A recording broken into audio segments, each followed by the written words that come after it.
한국 사람은 혼자 살아도 김치는 먹고 살아야 하잖아요. 안녕하세요 여러분, 저는 시시예요. 지난 며칠 동안은 바람이 굉장히 많이 불었어요. 뉴스에서는 산불이라는 이야기를 하는데 저는 마음속으로는 늘 들불이라고 말해요. 텍사스에서 산불이 났다고 뉴스에 났을 때 있었잖아요, 몇 달 전에. 그때도 그건 산불이 아니고 들불이야, 속으로 그렇게 생각했어요. 산이 많지 않은 지역에 이렇게 넓은 평야가 있는 오클라호마 같은 곳에서 들불이 나면 그 불이 바람을 타고 굉장히 멀리까지 번져요. 어제는 집에 있는데 소방차 소리가 굉장히 많이 울리면서 갑자기 우리 동네에 스프링클러 잔디에다가 물 주는 거요. 그것들이 쫙 켜지더라고요. 그래서 웬일로 이렇게 보통은 밤에 물을 뿌리고 닫기 때문에 보통 주민들은 언제 물을 뿌리는지도 잘 몰라요.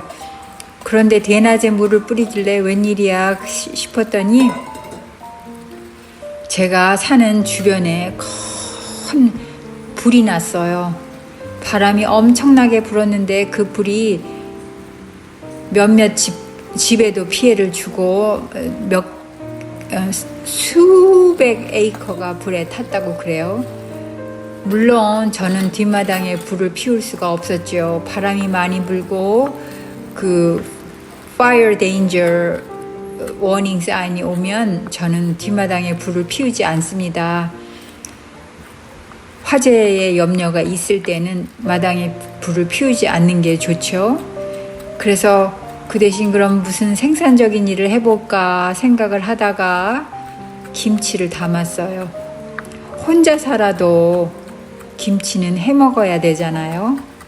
김치는 제가 늘 담아서 먹고, 김치가 많이 있으면 김치찌개, 김치볶음밥 등 다양한 요리를 혼자서 해 먹을 수 있기 때문에 김치는 늘 만들어 놓는 편이에요. 김치가 다 떨어졌을 때 배추 2포기를 사와서 김치를 담그는데 무한개 뒷마당에서 키운 부추와 파가 또 큰 도움을 주죠. 그전에는 통배추를 사와서 통김치를 담았는데 그냥 오늘은 막김치를 담고 있어요. 또 고춧가루는 한국에서 보내준 고춧가루가 늘 있어서 고춧가루는 사지 않고 잘 먹고 있고, 젓갈은 베트남 가게에서 게 3마리 병에 그려져 있는 그 젓갈을 쓰는데 참 김치 담는데 큰 도움이 돼요. 마늘은 코스트코에서 사다가 빻아서 병에 담아서 먹는 것을 빼고는 냉동실에 넣어놨다가 필요할 때 쓰고 있어요. 그리고 생강은 겨울에 생강이 많이 날 때 생강청을 만들어 놨다가 김치 담을 때도 쓰고, 생강차를 끓여 먹기도 하고, 생강차는 늘 자주 끓여 먹는 편에 속해요.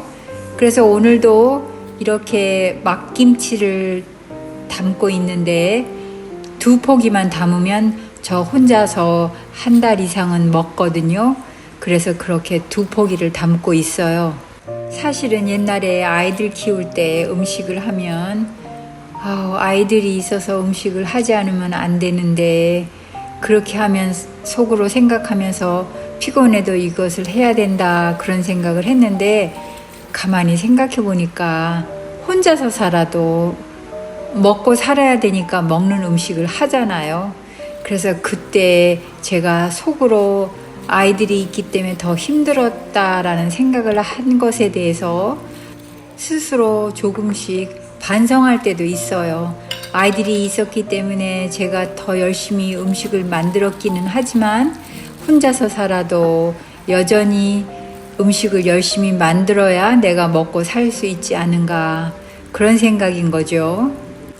사람마다 요리할 때 스타일이 다 다르잖아요. 저는 대강 해요. 간을 보거나 그렇게 저울에 달거나 그렇게 정확한 그램수를 재지 않고 그냥 대강 눈대중으로 하는데 아직까지는 크게 실패를 해본 적은 없어요.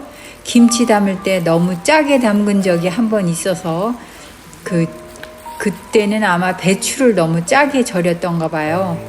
그래서 그 짜게 담은 배추 김치를 묵은지처럼 김치 냉장고에다가 몇 년을 두고 먹은 기억이 나요. 그거를 오랫동안 몇 년을 두고 아주 짠 김치는 꺼내서 씻어서 김치찌개를 해 먹었는데 요사이는 그렇게 오래 담가서 오래 놔둘 생각이 없고 그냥 간단하게 조금씩 담아서 먹는 것을 주로 하고 있어요.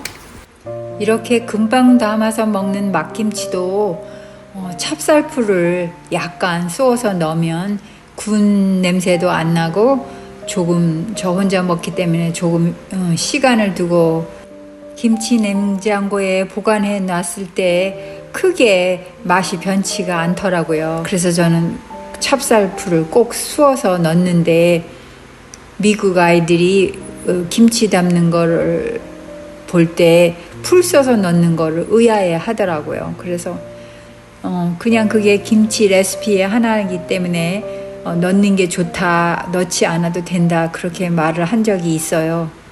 요사이 한국 유튜브 보면은 흑백 요리사에 대해서 넷플릭스에서 나왔던 그 시리즈를 많은 사람들이 이야기하고 있어요. 그냥 겉으로 보기에는 아마 한국 음식이 아주 세계적인 음식이 될 것 같아요. 특히나 그곳에 출연하신 에드워드 리라는 분은 사실은 미국에서도 요리계에서는 굉장히 유명하신 분이거든요. 그런데 그분이 한국인 2세이셔서 한국 요리를 미국에 전파하는데 큰 도움을 주고 계세요. 김치를 담근 후에는 짜장면을 볶아서 짜장밥을 해 먹었고, 그리고 또 무슨 생산적인 일을 할까 생각을 하고 있다가 오늘은 아주 작정을 하고 이 드라이어, 옷을 말리는 곳에 먼지가 끼었는데 그 먼지를 어떻게 하면 빼내는지 유튜브를 봤어요. 그래서 그러면 나도 해보겠다 해서 연장을 가지고 와서 이제 그 드라이어의 에어 벤트 쪽에 열어서 청소를 하려고 해요. 제가 최근에 느끼게 된 사실인데 물을 사용하는 것, 예를 들면 커피 머신이라든가 디시워셔 그리고 세탁기 이렇게 물을 사용하는 가전기구들은 디스케일링이라고 물때가 묻은 것 그리고 좁은 구멍이 막히는 수가 있기 때문에 그 디스케일링을 해줘야 되고 또 지금 이 건조기는 이렇게 먼지를 빨아내는 거 우리가 항상 세탁기 새로운 걸 넣을 때마다 청소를 하잖아요. 그런데 이것이 오래되니까 그 밑에 가라앉은 것이 엄청나게 많아서 지금 생각해보면 그 전에 세탁기 사서 쓸 때 한 10년이 있으니까 건조가 잘 안 되더라고요. 그때는 세탁기가 오래돼서 건조가 안 되는가 보다 그렇게 생각을 했는데 이제서 깨달은 거예요. 그 기계가 그렇게 고장이 나는 것보다는 이렇게 먼지 같은 것이 깊이 끼어서 그것이 쌓여서 결국은 그 환풍구가 막히기 때문에 세탁기가 건조가 잘 안 되는 거였어요. 그래서 요사이는 뭐 정보가 너무 빠른 시대라서 유튜브를 보니까 이렇게 청소를 하라고 되어 있더라고요. 그래서 제가 지금 요 앞에 환기 구멍 쪽에 나사를 3개를 풀어서 분해를 해서 청소를 해보려고 해요.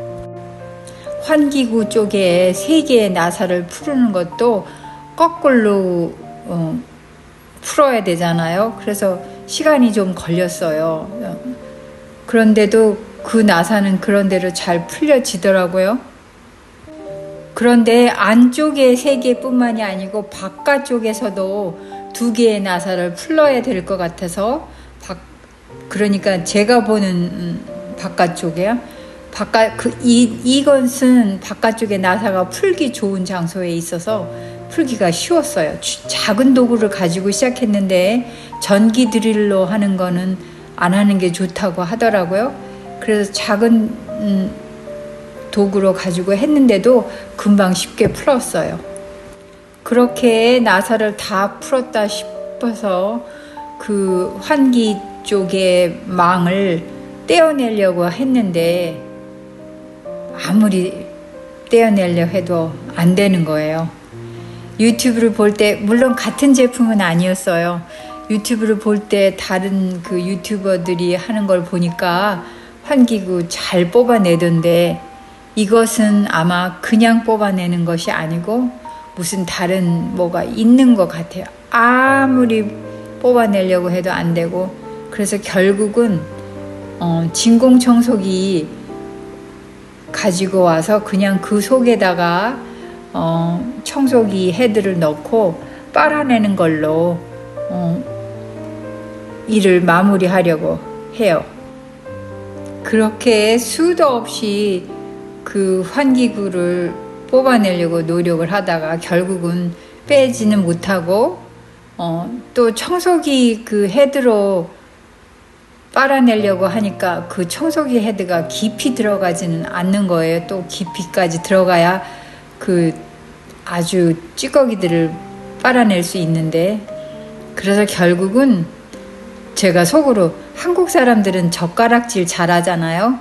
그래서 결국은 젓가락을 가지고 와서 빼내고 있었어요.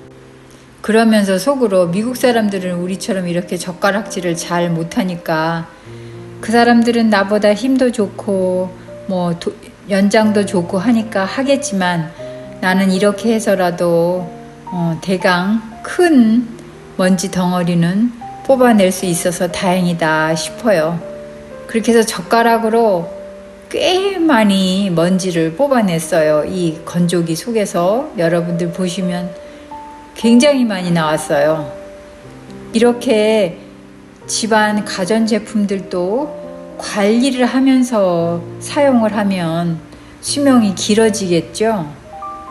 사실 저는 그전에는 그런 거 몰랐어요. 그런데 이렇게 정말 나이라는 게 들어가니까 삶의 지혜라는 게 생기더라고요. 여러분, 오늘은 또 이렇게 오늘의 비디오를 마치려고 해요. 저의 채널 방문해 주셔서 감사해요. 사랑합니다.